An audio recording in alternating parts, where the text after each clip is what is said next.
He's the owner of the heavens and the earth. November 30th. Offertory Reading Devotional. The blessing of the Lord makes one rich, and he adds no sorrow with it. Proverbs chapter 10 verse 22. We find the first mention of tithing in the book of Genesis in the Old Testament.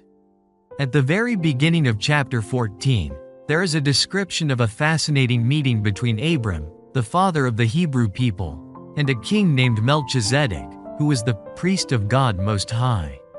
Abram had just recovered his goods from his enemies.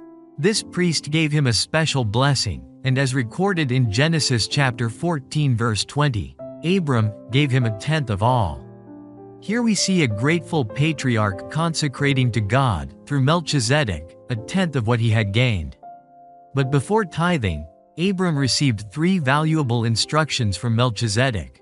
First, blessing comes before faithfulness. The biblical text says that Melchizedek said, "Blessed be Abram of God Most High."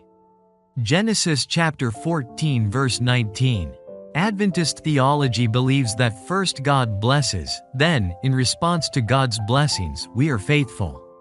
Not the opposite, as those who advocate the theory of prosperity want to teach, with the pretense of determining the blessing through positive thinking, as a way of bargaining with God.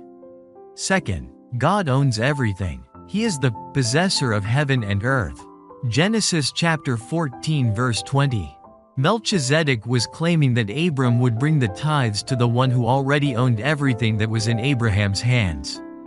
No person can think that he owns something, even if he has built it, for we are creatures that were born and exist on this earth, thanks to God's creative power. Third, God has delivered us from the hands of our enemies. Genesis chapter 14 verse 20. Melchizedek reminded Abram that he was not a warrior, neither did he lead an army. The victory over the 4 kingdoms was only possible because God was involved in the battle. As we worship God on the Sabbath, and as we return our tithes and offerings, we are affirming that God has given us victory throughout the week and the month.